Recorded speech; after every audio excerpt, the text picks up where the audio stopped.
everyone to our second Executive Connect Live, and thank you for joining us. I'm Kavitha Mariappan, Executive Vice President of Customer Experience and Transformation here at Zscaler. Today, we're honored to be joined by two industry-leading voices in cybersecurity and digital transformation.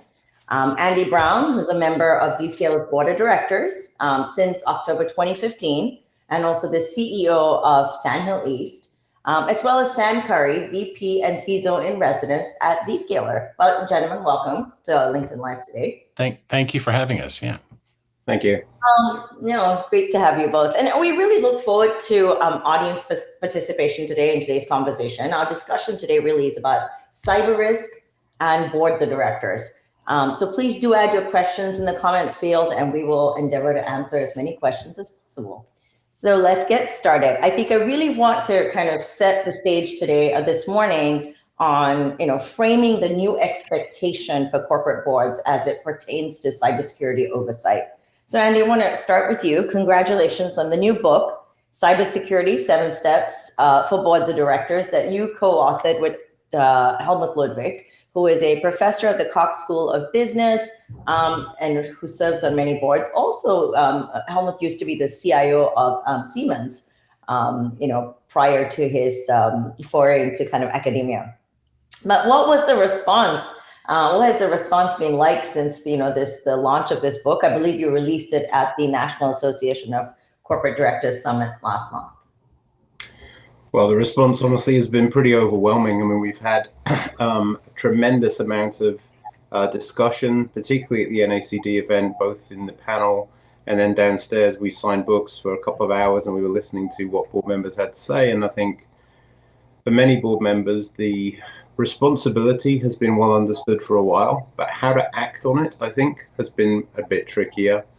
Now with some of the events that have happened in the last few months, particularly some of the 8Ks that have been filed and then refiled and so on, I think there's been a realization that the thought that needs to be put into how you deal with the SEC disclosures is very, very serious indeed, and how you want to look as a company, and also how you want to make sure that you're compliant with the exact terms and conditions of the ask. I think the other thing that's come up, particularly in the lunch we held with the NACD last week in New York, is that the definition of materiality is definitely a topic on board members' minds. There's no doubt about that. But also the level to which you should disclose processes that you're using in crisis management, which is also a requirement of the SEC ask. So I think that conversations was serious. I mean, we talked about tabletop exercises. We talked about what level of connection should exist between the board and the executive team. We also talked a lot about the collective responsibility of the executive team for making sure that the CISO alone is not the person in the seat for accountability, and that actually the executive team is participating in that too. So those are the main things, Kavitha. Team sport, right, Andy? Team sport, collective responsibility. It's a Margaret Thatcherism, but it works pretty well. shared responsibility model. Sam, I wanted to point the next question to you. Sure. Talk about kind of the 7 steps, and kind of oversimplify the 7 steps, right? Where get on board, prioritize, assess, understand the tech, understand the non-tech factors, look at overcoming some obstacles, measure and repeat. When we think about this, what are some of the most challenging factors here, and what deserve more attention than others, like where to prioritize? Well, I think the 7 steps sound deceptively simple, but the devil's in the details. I can't stress enough. I think the biggest problem in cybersecurity today is, in fact, not a technical set of problems. I think it's the lack of alignment between most information security departments or cybersecurity and the business. And it's because most of us came up through the ranks and we weren't taught business skills. We are seen to be perhaps hobbyists in some cases. Best case, perhaps we're seen as a tech function, and we know we're supposed to be a risk function. We know that much, and we know that that's the language we're supposed to have with the business, but we're not aligned with the other risk functions. And so, risk is managed elsewhere in finance, in operations, in legal, in sales. And yet we don't speak the same risk language. It's obvious to us that we deal with risk. And so we don't measure it in as fine-grained a way, and we don't use the same metrics. We don't use the same way of mitigating it and reporting it. We have risk registries, but very often they're not aligned with corporate ones. Now, where Andy started, I think, is very important, because the discussions of what values we have as a corporation, that's actually the hard stuff.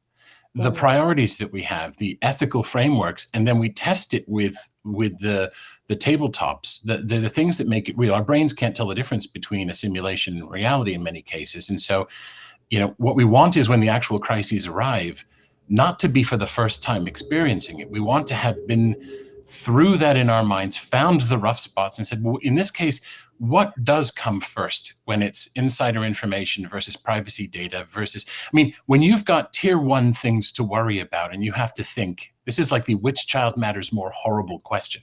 Nobody wants that, right? We're parents. We don't ever want that. What do you do in a crisis? How do you do triage? Just like a doctor, if he or she is in an emergency room, what patient do they spend their time on? That's a horrendous thing to think of. And you can't do it if it's the first time you're doing it and you've got the adrenaline pumping. And so practice rational thought, because we'll get the technical details right. We will, if we've done the hard work up front. So those 7 steps seem deceptively simple, but they're not. So Kavitha, I hope that sets the stage a bit, because the big stretch, I think, for most of the cybersecurity functions is getting to align with the business, figuring out what the business priorities and the ethical and the value related ones are first.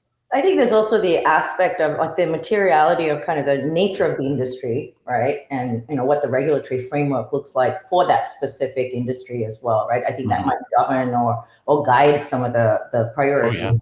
Right. Because there's some things like, do you pay a ransom or not? Right. And this is not a trivial question. It's one that's being debated. What laws exist? What commitments exist? In some cases, you can't. If it's a terrorist organization, for instance, there could be legal reasons not to. In other cases, when human life is on the line, even if there's a law against it, maybe you should. If you're a hospital, like one of the large teaching hospitals, and you've got 100 people under surgery, and suddenly the systems go away, or if you're a nuclear power plant and you can't read the temperature of the cooling systems or what the state of the rods are, what do you do? And these are things that have to be gamed out. They have to be thought through from a business level, risk, and then you actually have to play it through. Yeah. Scenario planning. Andy, anything to add to that specifically on prioritization?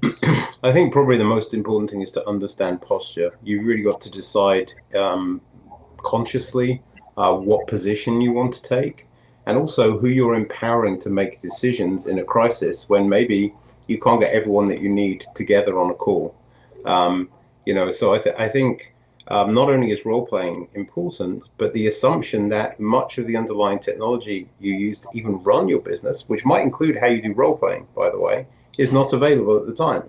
One of the best tabletop exercises I've done was on another public board that I was on, where two minutes into the test, Zoom broke, and Zoom was not available. Zoom was denial of service attack. That was part of the scenario, and all of a sudden, everyone had to scramble to figure out how they were going to get in touch with everyone. Do we even have everyone's phone numbers? And so on and so forth. So just playing through some of those things, based on my prior experience in financial services with 9/11 and so on, my answer is depend on nothing. Assume you have to have everything from scratch. Zero base your assumptions, and then I think you're in a good place.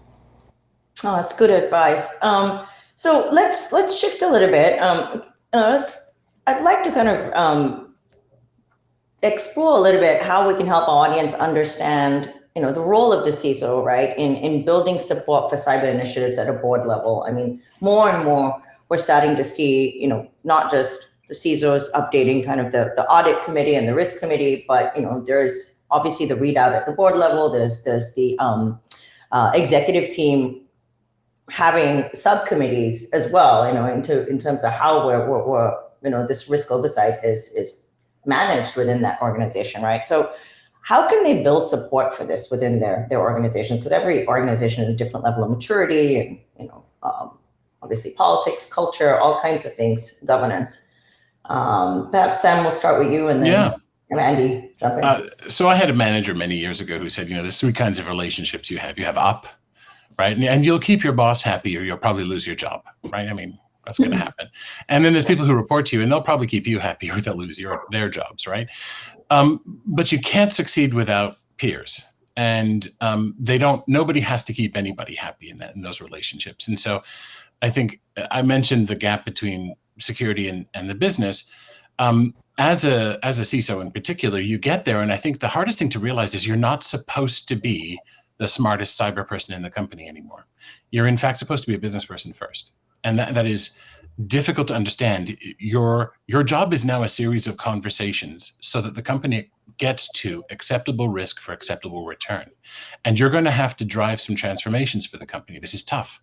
So you're going to have to build lateral support. You're going to have to be a social role, a logistics role, and then you're going to have to drive and make sure that your department cares about things beyond cyber. You have to demonstrate you care about revenue. You care about things like cost and customer satisfaction and employee efficiency, the things that we didn't do coming up through cyber. You've got to show it. You've got to break bread. You've got to share MBOs, for instance. And you got to get close to the customer pain. You've got to get out there and meet the customers. I often say, you know who the cyber executives are, right? It's actually the CIO and the CTO and the CFO. They just don't know it. And so you got to give them a chance to own a piece of it. And so whenever cyber things come up at the C-level, don't jump on it. I've made this mistake.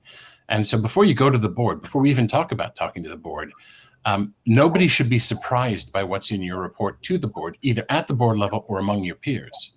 And, you know, when you go to give a presentation at the C-level, everything should have been socialized ahead of time, right? There should be no surprises. And you should know the impact you're going to have on everyone else's programs. And you should care about that, and they should know that you do. Alignment means when you're sitting across from someone, they know you want the same outcomes generally. Otherwise, you're going to go in there and say, this is what I want to do because risk, right? And they're going to be sitting there secretly thinking, but what about my SLAs? What about my cost containment goals? What about my tickets that I have to manage down to a certain acceptable level? What about, et cetera? And if you haven't spent the time and the effort demonstrating you care about those things, you're going to fail. No, it's good insight. I mean, Andy, I want to build on that a little bit. I mean, I think it's often misunderstood that the board makes these decisions, right? Let's talk a little bit about kind of the role of the board versus the role of the executive team. I have a question here from our audience around what is the optimal cadence for conducting these tabletop exercises? Should the board be involved? Should the board not be involved? You know, I think let's maybe help define the role of the board versus the exec team versus what should be done internally and where we kind of providing oversight. I think the answer is yes. Should there be tabletop exercises where the executive team works with their own organization to figure out how they should respond in that situation? 100% yes. Should there be a well-defined process that describes how the board is engaged and in what context? Absolutely yes, there should be. Should there be a common understanding of the relative risk of one thing versus another thing? Absolutely. So when you think about building a budget and you think about building the CISO budget or the risk budget, all of these risk trade-offs and decisions that are being made need to include the executives. Could be the risk in sales, maybe with sharing data on Salesforce, for example, is the biggest risk. That could be true. So having the board have the context to understand why the decisions are being made to prioritize one thing versus another thing, I think is extremely important.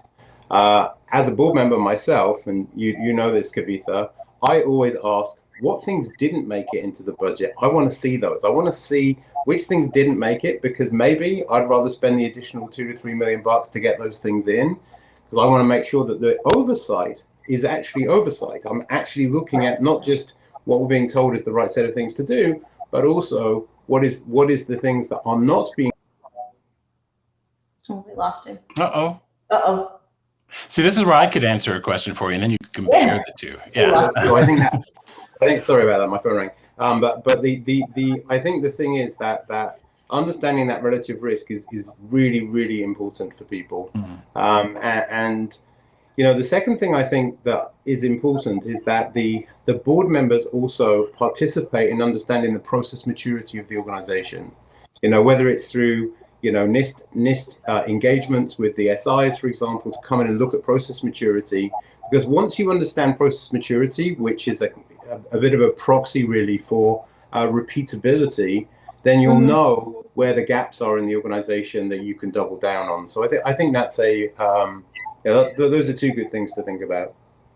It's great. So I want to double click on that a little bit. I have a little bit of feedback here.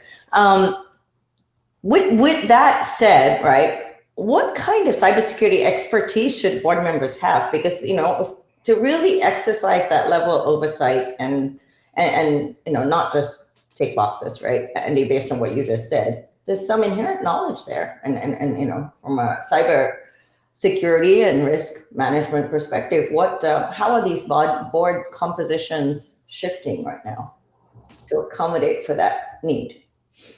Well, I think every board is thinking about what level of capabilities do they need inside the board to be able to ask the right questions. So that's the first thing to say. I've seen that happen. I think in companies whose vertical significance to the vertical they serve is important, let's call them systemically important companies, they're thinking about also the regulators for the vertical that they're part of. How do we have to face off to them? What SLAs do we need to hit for them? Many of those SLAs are much faster than the SEC's 4 days, by the way. They could be 4 hours for material disclosure of customer information, as an example. So I think they've got to get all of those things kind of understood and in sight to be able to be rounded in how you make those decisions. But back to Sam's earlier point, I think risk is something that boards understand pretty well. And if you can talk in the language of risk, right, and that usually involves understanding what the outcome is if the risk that we've identified actually happens. And so starting to put that in financial terms, I think helps people get their head around it. That also helps with materiality, which is going to end up being a financial discussion as well as a disclosure discussion as well. So all of those things are an important way of synthesizing and joining together, if you like, the experience that the board brings in oversight of risk in general with the practicalities of what is often quite a technical risk in terms of cybersecurity. But to answer the question specifically, I think that boards need to become more cyber aware, and in some cases they need cyber experts on the board, depending on what kind of company it is. I don't think that's going to be prescribed by regulators or markets or whatever. I think honestly, boards of directors need to look at their own constitution and what business their company is in and make a decision about how important that is or not. We're certainly seeing advisors being hired by boards for this purpose as well, quite broadly, actually. And we're also seeing CISOs from other companies being asked to do that kind of role as well as an adjunct role, almost like a board position. So all of those are happening. Some significant level of introspection, I think, definitely is required, right? And on an ongoing basis as well. We have, sure. Sam. Yeah, I was going to say, I think it might be worth saying that some of our audience is probably board member and some of it's probably CISO. And I'm not sure the degree of overlap, but for the CISO side and for the cyber side, the role the board should take in most companies is one of asking questions, right? And this is super important. And so that's why I think some of what Andy said was what he said. Yeah. My observation has been that so far, most boards are trying to get people that have other skills and experience as well as cyber. No one has yet very rarely do I see, oh, let's go get someone because they are a cyber only person. And the other thing that I'd say is that even though boards are supposed to have more of a governance role and not officers of a company, they're not supposed to be doing the execution, that can change in smaller companies. That can change in not-for-profits or where resources. Sometimes when something's getting off the ground, that line can become blurred. And I think as companies become more mature, that line should become more distinct. But I do want to also mention that in a crisis, things go crazy, right? You should tabletop and game things out. And yes, you should have lines of communication, but really also include the legal department in terms of what and how you communicate, because when you put things in writing, it becomes part of the record. And many information security people tend to overstate things when they're trying to make a point. Instead of saying we have a vulnerability, they say we have an earth-shaking vulnerability.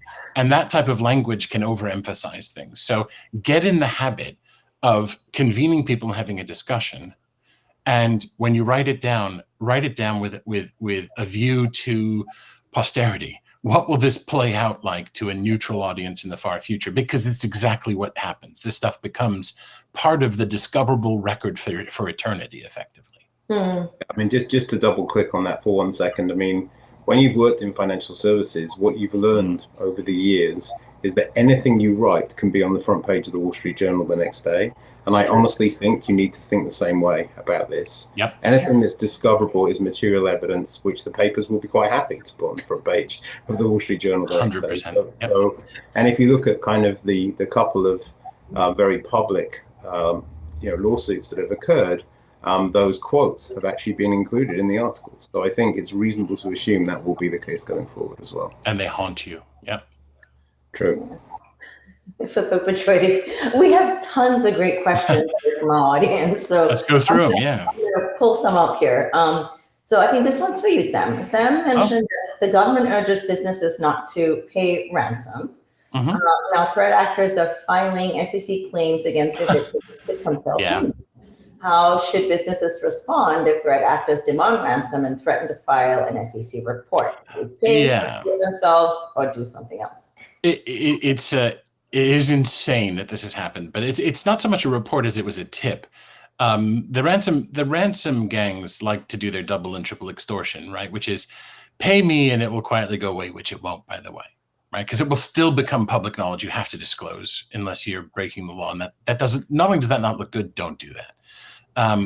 But they don't like to be ignored, and they threaten to out you if you don't pay as well. So your business will be shut down and you won't have access to your data, your availability goes away, but now the confidentiality will be violated even further. And so this has happened recently where they tipped off the SEC that a company had in fact been compromised by them, and that was to increase the pressure and the likelihood that future victims will pay. I think the question of how the SEC deals with that has to be seen, and I'm not a lawyer. Have to say that jurisprudence will play out. My suspicion is that the way that it will go is it will be very much focused on the company and whether or not it transgressed in its behavior, regardless of the source of the tip. I think what we have to do is say, forget the criminal, right? One day they'll have their comeuppance or they won't. We have to make sure that we behave correctly on this side of the line. And I think that's the tone the SEC has to take, regardless of the source of the tip. If you broke the law, we're coming after you. If you break the regulations, you'll have to pay the price. This is one of those things that should have been predictable, by the way, and I would expect more of it. Maybe just to add to that too. I mean, I think it's true. Everything you said is true, but I think it's also true that if you see something, you need to say something, and it's not okay to joke about it on IM with your friends, which also turns into material evidence. As in one of the more recent lawsuits there. So again, and that goes back to the same kind of behavior from research analysts in 99, 2000. You will be penalized, and you might be banned from the industry for life, by the way. Oh yeah. Which is what's happened to some of those people. So I think it's very important to be very transparent, almost whistleblower-like transparency for people inside companies, because executives often don't know these things, and they need to know. And putting it in their language definitely helps. If they don't talk cyber, then put it in their language. This issue could stop your sales team selling anything for 30 days, or whatever the issue is. So I do think it's important to do that. Yeah, I think it's generally good advice that doing the right thing is a good look. It is in your best interest to be seen to be a good person, and that this was in a world where everything is ultimately findable. Do that now. Is that altruistic? I don't really care. It's just true. No, it's just the right thing to do, isn't it? Yeah. And it's also the right thing to do. So do it. Doing the wrong thing is the wrong thing to do, and it could bite you. So, strive to do the right thing. Put your rationale down to the best of your knowledge. This is the best thing to do. You're not expected to be perfect. You're expected to be pursuing the best thing to do. Mm-hmm. Values matter, right? I mean, no, they do. Yes. Okay, so we have another question, I think specific to that. And we talked about, boards are very accustomed to managing risk, and now we're kind of shifting that vernacular to managing cyber risk as well. So for board members who, and this is another question from our audience, for board members who may not have a deep technical background, what are the key indicators or metrics they should focus on to effectively evaluate and contribute to discussions on cybersecurity strategies? So how to reframe in the right vernacular. Either one of you. Well, I sit on some boards, mostly not-for-profits and startup. I sat on a public board at one point for SSH, but I would say there isn't actually a metric. What you really want to do is to try to gauge the health of the program, and metrics are going to come to you. And so, if the CISO, if he or she can't explain it, they probably don't know it well enough. And I mean, look, cyber literacy, as Andy kind of mentioned earlier, is very important, and having perhaps advisors, as you also mentioned, Andy, is important. But in the end, this is grokkable. It's understandable, right? This is not, frankly, it's not rocket science. The technical details are difficult, and the implementation is difficult, just as finance is difficult, or the law is difficult. But if a CISO can't stand in front of you and explain it in terms that are understandable, and so that you understand what the metrics are, they're doing it wrong. And therefore, you should be able to have business conversations about the function. It's intimidating, incidentally. It's an evolution of the role. Right? But there are fairly simple cyber literacy courses, incidentally, and certifications people can get. This is not an onerous task. It is nothing like the amount of time you have to spend as a board member. And so you can do those. There are some things explicitly designed for boards that you can take, and you can have people come in. But I'm leery of just do this metric, right? So you're going to see some to do. Sometimes you'll see what I call output metrics or calories burned. I care much more about outcome metrics. And so what I care about is what are the results, right? And so what is the program doing? What is it focusing on, and why? And those ultimately should be around risk reduction and being more resilient and being able to recover faster. And it should be tied to the information and the services you want to maintain. And so there's lots of examples of this, but by asking questions, what does this metric really measure? And this is back to the question point. How does this serve us over the long term? What does improvement look like? What does bad look like? Asking these questions of a CISO, they should be able to answer this after they've described what the metric is. When do you know this is no longer the metric for us is a good question as well. And then you can say, how do we know that the program is successful and it's time to re-gear or change our strategy? And so think in terms of questions rather than asking for certain metrics. Andy, I don't know what your take on this is, but I'm fascinated given some of the boards you sit on. Well, I think you have to start off with understanding what are the most valuable assets that you have. Might be property, might be people, might be services and products, and how are those crown jewels themselves being protected? What you often find is that it's less than 20% of the total assets that are truly valuable in a business. And you should be prioritizing those. I mean, usually those would be confidential or strictly confidential if you think about the NIST framework for assessing the importance of a piece of information or a document on how to do something and so on. So first of all, answering the question, what are the crown jewels of this business? And the second question, how are we protecting them? Those are good questions to ask, in my opinion. Yeah. The third question is, how consistently can we protect them? And this goes back to the NIST assessment framework of process maturity. If you remember back to Six Sigma or any of the process maturity frameworks you might know from prior lives, it can be anything from chaotic to repeatable. And usually it's somewhere in between, right? So if it's chaotic, the chances are that you're going to miss something, right? That's the chance. The chances are you are. If you're at and it's a scale from 1 to 5, right? So if you think about maybe being at a 2.3 or 2.4, yeah, it's okay. But if the industry depends on you, is 2.4 good enough? No, it's probably 3.5 to 4, right? So I find that bringing people in to look at the process maturity is one of the best measures you can get of how well a company is actually managing itself and therefore the risk program that they're part of. So I think those are really important things to ask, and they will create metrics like the risk scores for each of the controls is very important. The final thing is, and this comes from our due diligence practice at Sandhill East, we ask, what controls do you have? And there are 48 control types that we're looking for.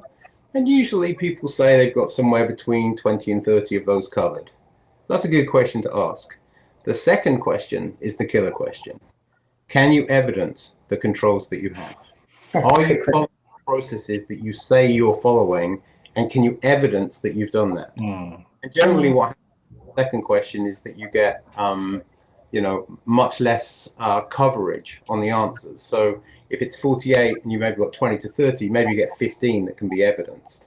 And sometimes in due diligence that's material, sometimes it isn't, right? You've got to decide. But that's a good way of thinking about it. What control framework are you using? And then, is the control framework being applied equally to all assets, or are you actually making sure that the crown jewels are protected first and better? Right. So these are important questions to understand. I'd also caution boards against reading too much into things like red teaming. There's a desire to say, well, you failed a red team, you must be bad, as if it was a score in a game. And I often say, let's take the example of a basketball game, right? If you take one basket and you stop the play and say, who's the best team in the league, you don't have enough info. So a red team is kind of like one game. You can't tell who's going to win the season. What you're really looking for is performance over as many games as you can get and seeing how is the team playing generally. Much more important than the score in any one given game or even over a series of games. And that's what you're trying to find as well in cyber. So I've seen many boards get angry with their CISOs or take it out on the team because, hey, they failed their red team. Does that mean they're incompetent? I want to caution you about people listening against using that sort of metric, because I've seen it too often. Yeah, I agree with that. I think a good red team will always find a way in. Always, so yeah. And if that's good, right? Then you can go fix it. Yeah. I mean, Ed Amoroso wrote a great post on LinkedIn the week before last, which basically said you should assume you're already compromised and work from there. And I remember in 1992 or 3, Larry Ellison came on site to BT, where I worked at the time, who was Oracle's biggest customer, with their head of security, and he gave a speech. And his speech said, even though we literally had just done the Janet ARPANET project, the internet existed, but only for people who understood Gopher and FTP, right? So this guy said, when I protect systems, I always assume bad guys have access to my network. It's just a way of thinking, and so I think that also helps. I mean, there is a bit of healthy paranoia, I think, to have, and protecting systems and services as if the network were compromised is something we do at Zscaler for our customers. I mean, we can anticipate that endpoints might be compromised, but still make sessions safe, for example. Yeah, so I'm with you there. I wrote a short book a while back with General Dumford from the former Joint Chiefs of Staff on defending forward in cyber, and there were 6 principles. The first was assume you're compromised, and number 6 was assume you're compromised. Right? Let's come back to that. Right? Yes. So Ed had it totally right, and I think it's the presumption that there's somebody in the system. Go find them is the most healthy way to do it. It's very true. Now, so we've touched a lot on kind of definition of policies and implementation of controls, right? What about cybersecurity maturity assessments, right? Specifically looking at NIST and CISO, other ways to sort of benchmark against industry peers. How familiar do we want or require boards to be with these, and as well as the executive leadership team? And then I think it's a 2-part question. And secondly, what about process maturity and ensuring a commitment to repeatability around these? So I don't know which one of you wants to tackle maybe the first part, looking at third party or industry benchmarks around maturity assessments, right? And then process maturity as once we set, and let's not forget, and let's go back, and as Andy said, can you evidence these, right? Are these repeatable? Yeah, if you maybe go back to the sporting analogy for a minute and you think about basketball, I have a good friend whose daughter was one of the best shooters at basketball in her age group, all the way up, and she wasn't tall either. She just spent ages and ages on shot metrics, and she could shoot from almost anywhere on the court and score. And the thing is that repeatability is actually what creates the consistency of outcome. It's about knowing that you can do that from anywhere, and it's about knowing that you've done the practice. And in the cyber case, the practice is understanding your process risk, for sure. That's definitely part of it. But it's also making sure that you've got improvement programs against all of the things that you want to improve. It's also the case that you should have outcomes that you're trying to get to. If you're at 2.3, you're trying to get to 3.5. Can you get there in a year? Probably not. Probably going to take 2 years, because changing the way people think and act is one of the hardest things to do in the world, right? You know, running change programs is all about communicate. You want employees to react differently to phishing mails? You've got to keep training them. You've also got to keep testing that they're trained, by the way, too. So to me, this is like a game. It's like a game in the sports sense of the word that goes on forever. It's 24/7, and you're always looking to understand how your team is set versus its peers, but actually more importantly, versus the bad guys in this case. So it's always an attack defense mindset. This is the way to think. Sometimes attack is the best form of defense. Sometimes, you know, strong defenses can win games, right? So I wish that were true of the Jets, by the way, but that's a whole other discussion. but I do think, though, that you've got to think carefully about how you want to assess those process maturity metrics, and where do you want to get to. Yeah. There. By the way, I'm very leery of using things like attack surface management tools, external ones in particular, as proxies for maturity. They're not. They can tell you quite a bit about the external attack surface, and you can infer a few things about them, but they aren't. Things like CMMC are a better way to do self-assessment. It's best when it's used as a tool of yourself, and then it's honestly about how you talk to your peers.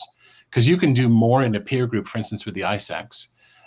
You can do more sitting with your peers and talking about what you're good at collectively, how should you focus on improving as a group, rather than just comparing, and especially boards wanting to know, how do we do compared to others in our class? It's actually not that meaningful an answer.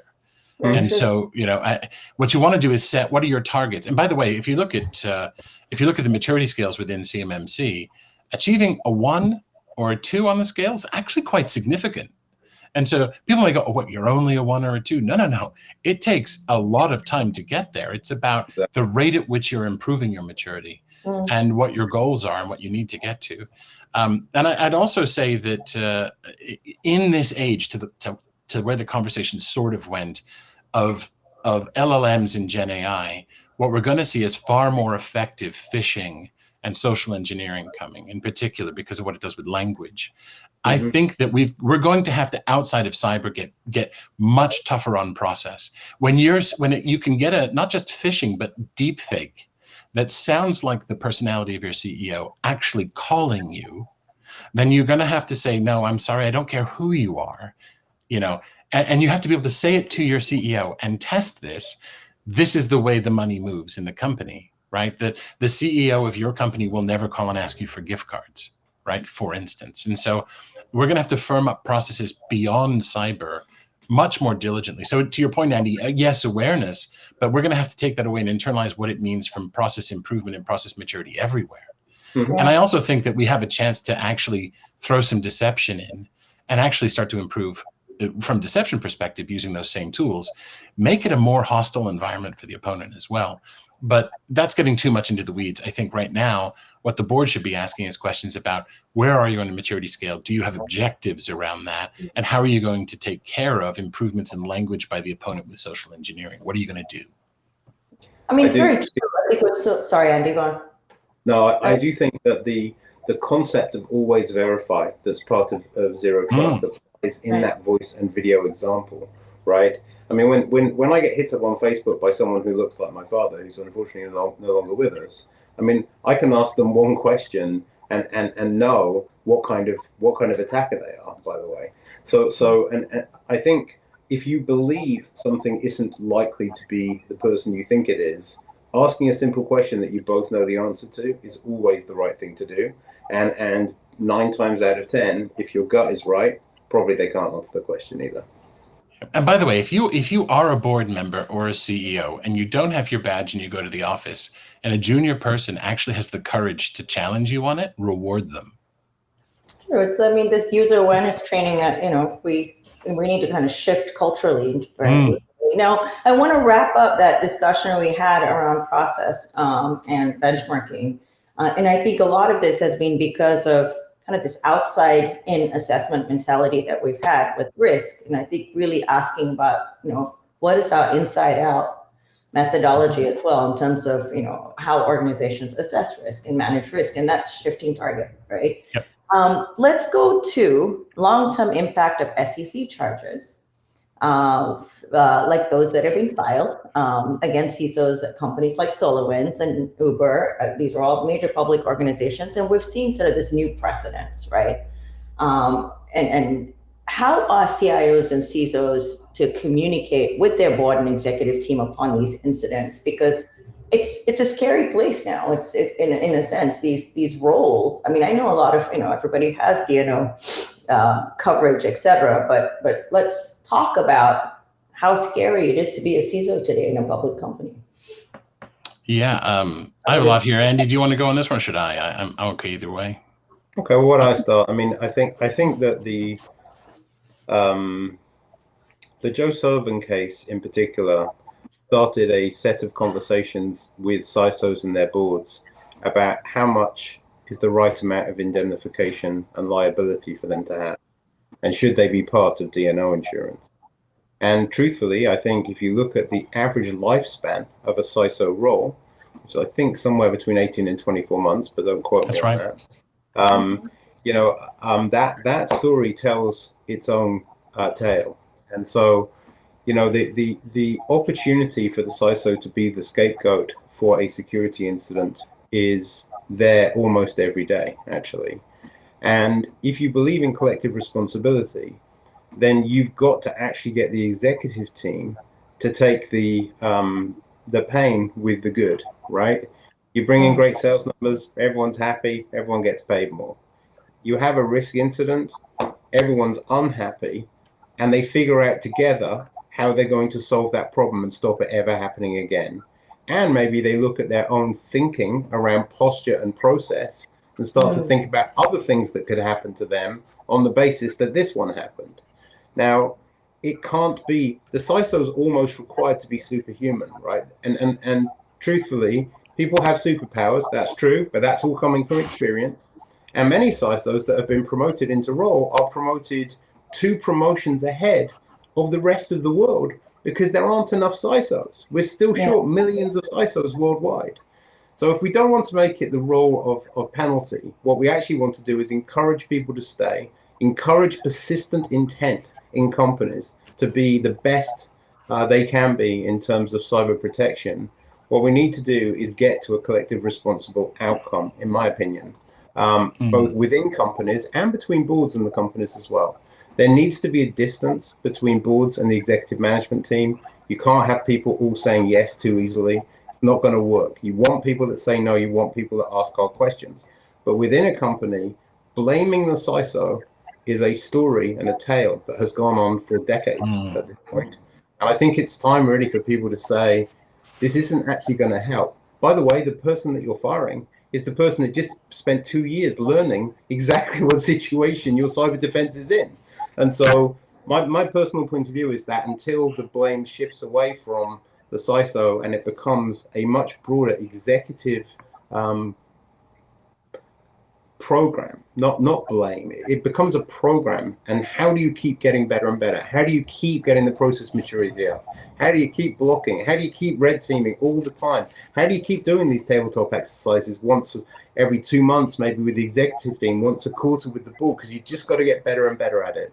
And if you look at any team building, read Alec Ferguson's book, read any book on team building, it's all about bench strength and continued intent. That's what wins in the end. So that's my answer. Go ahead. Cyber risk is business risk, right? At the end of the day, it's not the responsibility of the CISO alone, but it's business mandate, and Exactly. the shared responsibility needs to be there.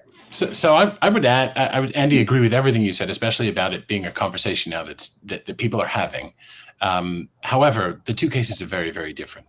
So the first thing I'd point out about Joe is that he was a lawyer. More than that, he was an assistant attorney general, which means he was a prosecutor. And most CISOs are not, right? So let's keep in mind that what he did, he was fully aware of the consequences around. And we as a group, as a tribe, we did rally around him, right? In ways that we didn't really understand what was happening, but one of our own was being affected. And that wasn't necessarily something that the world really respected. We're growing up as an industry. Your point about 18 to 24 months, spot on. So not only do a lot, by the way, John Oldsick over at ESG did some primary research into what it's like in the stress and anxiety levels and mental health of CISOs. Oh, yeah. Something like 37% want out. Like they want to resign. And before they even get there because of this. So here we are trying to build the numbers up, and a lot of people are studying it at school, and the waste is enormous. Right. And I remember when it was 13 months was the average, right? Absolute disaster. Now, when we get to Tim Brown, it's very different because Tim is alleged to have said some things that were found in discovery that are not wonderful. But what he did was what he's supposed to do in many cases from the outside. So I'm interested in how this plays out in the jurisprudence because he brought risks to the board. And he's not an officer of the company. He was a CISO, meaning he wasn't actually in that top rank of executives. So things like it wasn't in the 8K filing. We don't know the timing. We don't know if an adjustment should have been published afterwards. We don't know what that internal dialogue was like. And frankly, a lot of people are playing armchair quarterback on this one. But the message should not be, hey, CISOs, don't go and do this. Because we have to be the advocates in the voice of risk being brought. And sometimes we're told no. And I want to know, in the discovery and in what happens, what was the compensating control when he was told no? What was the residual risk?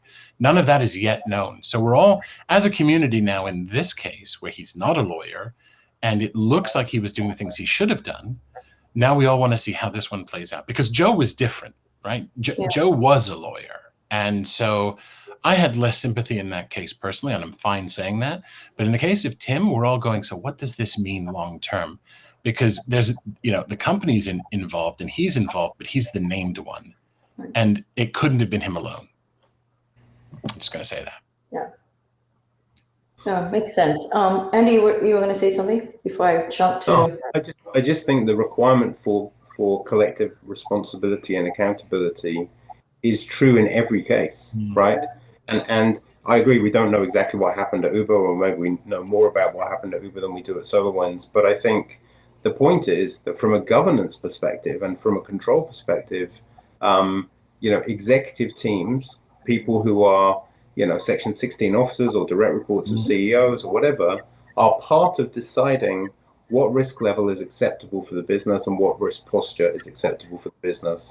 And the CISO is part of how we execute the plans to mitigate that and to improve our process maturity. So I think that's probably the right ending point, really. We want people to think carefully about where they're setting the bar there and how far they want to move it. Well said. Well, gentlemen, we're kind of coming to the end of our session, but I do want to touch upon zero trust, the concept of zero trust as we round this session out. Andy, focusing on this book, we have, I want to make sure everybody gets a copy, definitely we'll have, of course, we'll have the it's good. displayed, obviously, but, let's talk about, you did talk about how zero trust, is essentially the right framework for boards and business professionals in managing cyber risk and mitigating cyber risk. Can you kind of highlight what some of the key tenets are that you focused on? Sure. I mean, first of all, it's not just us saying that. I mean, the White House has said it, and a number of other folks have too. I think the reason that zero trust as an architecture is the most important initial approach to take from a blocking and tackling perspective is that once you understand how you are exposed to the internet, and this is in the broadest sense of that word these days, it's not just about what services and websites and all the rest of it. Your people are exposed to the internet. Their phone numbers can be got very, very quickly from the internet, and you can be called and phished immediately. So just thinking about that and how important it is to protect that is paramount to most businesses. So what Zero Trust does is it allows you to re-privatize many of the parts of your externally facing organization, particularly helps in third party and fourth party risk, where maybe you're accessing the platforms over the internet, but you don't need to. They could be direct connections. I think the core of Zero Trust is that you don't trust anybody without verifying. And anybody can be a service, it can be an application, it could be an IoT device, it can be a person, and it could be a data center even. And so, this notion that Zero Trust requires verification before moving forward. If you think about a simple analogy, you have to provide credentials when you go to a liquor store to buy a bottle of wine, right? Sure. They don't ask me anymore, sadly, because I don't think I really look like I'm 21. But this notion that credentialing and is used is a very simple analogy to use. Everyone understands that. Same with the castle and drawbridge analogy, right? If you've got a bad guy inside the castle, it doesn't matter if the drawbridge is up. That's inside a threat, right? So just thinking about how you mitigate that, not only for external clients and customers and third parties that you might be integrating with, but for your own employees as well. This is a very, very important thing to understand.